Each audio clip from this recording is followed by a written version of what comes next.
بسم الله الرحمن الرحيم. قال فما بال القرون الأولى قال علمها عند ربي في كتاب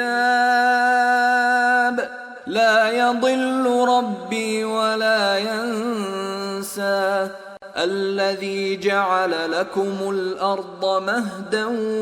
وسلك لكم فيها سبلا وأنزل من السماء ماء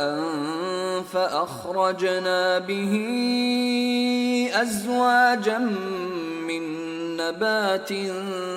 شتى كلوا وارعوا أنعامكم إن في ذلك لآيات لأولي النهى منها خلقناكم وفيها نعيدكم ومنها نخرجكم تارة أخرى ولقد أريناه آياتنا كلها فكذب وأبى قال أجئتنا لتخرجنا من أرضنا بسحرك يا موسى فلنأتينك بسحر مثله فاجعل بيننا وبينك موعدا لا نخلفه نحن ولا أنت مكانا سوى قال موعدكم يوم الزينة وأن يحشر الناس ضحى فتولى فرعون فجمع كيده ثم أتى قال لهم موسى ويلكم لا تفتروا على الله كذبا فيسحتكم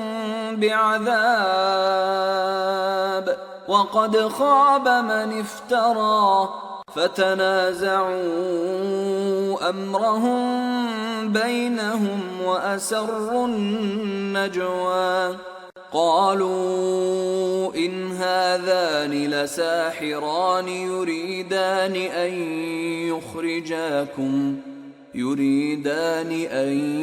يخرجاكم من أرضكم بسحرهما ويذهبا بطريقتكم المثلى فأجمعوا كيدكم ثم أتوا صفا وقد أفلح اليوم من استعلى قالوا يا موسى إما أن تلقي وإما أن نكون أول من ألقى قال بل ألقوا فإذا حبالهم وعصيهم يخيل إليه من سحرهم أنها تسعى فأوجس في نفسه خيفة موسى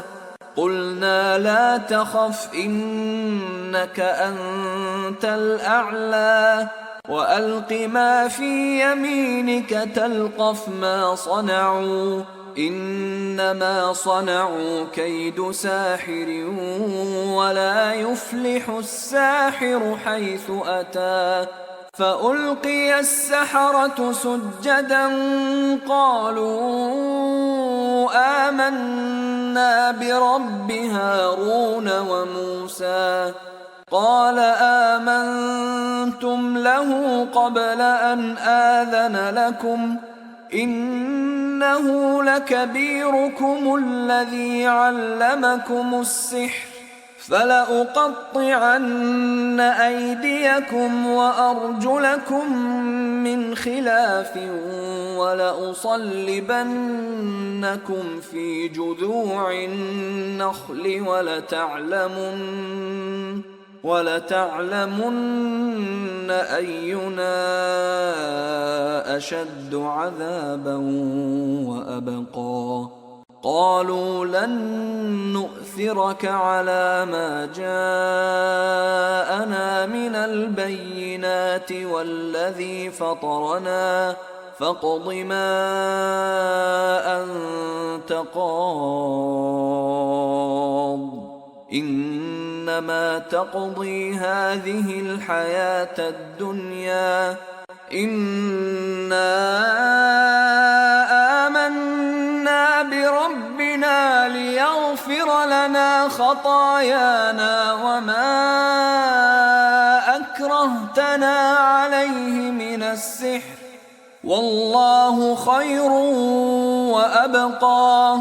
إنه من يأت ربه مجرما